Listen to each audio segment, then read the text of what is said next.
আসসালামু আলাইকুম। আজকে আমি দেশি পুঁটি মাছ রান্না করব।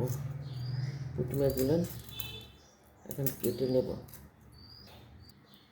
আর বটবটি রান্না করবো চিংড়ি মাছ দিয়ে।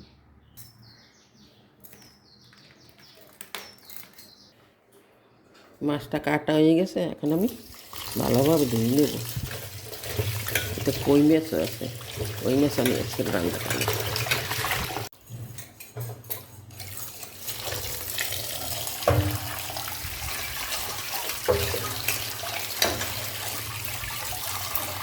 আমি তেল দিয়ে দেবো 2 টেবিল চামচ।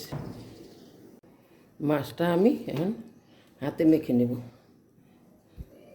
পেঁয়াজ দিয়ে 2 টেবিল চামচ বেশি, রসুন বাটা 1 টেবিল চামচ, লবণ, হলুদের গুঁড়া 1 চামচ, মরিচের গুঁড়া 1 টেবিল চামচ। এখন আমি ভালোভাবে হাতে মেখে নেব। তেলটা এখন আমার গরম হয়ে গেছে, দিয়ে দেবো মাছ।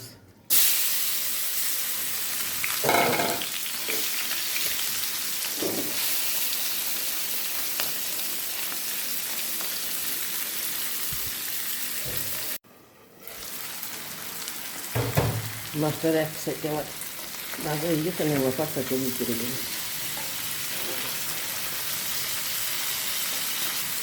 পুঁটি মাছ তেলে ভাজলেও ভালো লাগে, আর এই যে টমেটো দিয়ে ধনে পাতা দিয়ে সুন্দর একটু হালকা হালকা জল না করলে সেটাও ভালো লাগে খেতে, অনেক মজা হয়। একটু ঢাকনা দিয়ে একটু আমি মশলাটা কষা। এই সাইডটাও আমার বোনা হয়ে গেছে ভাজা। এখন আমি জলের পানি দিয়ে দেবো 2টা টমেটো। এখন আমি ঢাকনা দিয়ে দেবো। ফ্লেভারের জন্য দিয়ে দেবো কয়টা কাঁচামরিচ, ধনে পাতা দিয়ে দেবো।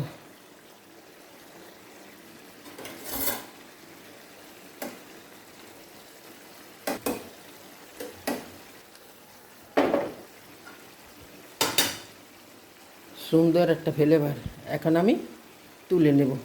এই গেছে আমার মাছ বোনা। এখন আমি চিংড়ি মাছ দিয়ে বটবটি রান্না করি। তেল দিয়ে দিলাম 1 টেবিল চামচের একটু বেশি দিচ্ছি। এখন আমি চিংড়ি মাছ আর কাঁচামরিচ দিয়ে দেবো, এতে আমি শুকনো মরিচ দেবো না। পেঁচকুচি দিয়ে দেবো 2 টেবিল চামচ। একটু হলুদের গুঁড়ো দেবো। মাছটা আমি একটু ভেজে নেব। মশলাটা ভালোভাবে ভুনে নেব। এতে আমি শুকনো মরিচ দেবো না, শুকনো মরিচ। চিংড়ি মাছটা আমার বোনা হয়ে গেছে, সুন্দর একটা ফ্লেভার। আমি এটা আলু দেবো, আলুটা একটু হাফ সিদ্ধ করে নেব। লবণ লবণ আমি আগে অল্প দিলাম।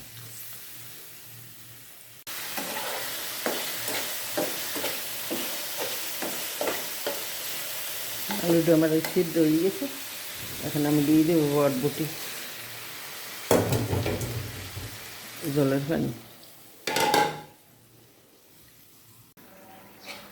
বটবটিটি আমার সুন্দর সিদ্ধ হয়ে গেছে।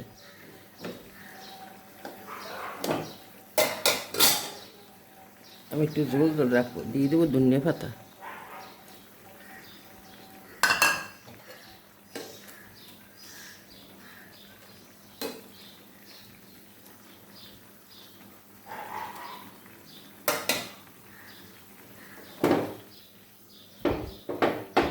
আলু চিংড়ি মাছ দিয়ে বটবটি রান্না আমার হয়ে গেছে, এখন আমি তুলে নেব। টমেটো দিয়ে দেশি পুঁটি মাছ ভুনা, চিংড়ি মাছ দিয়ে বটবটি রান্না, সেই স্বাদ।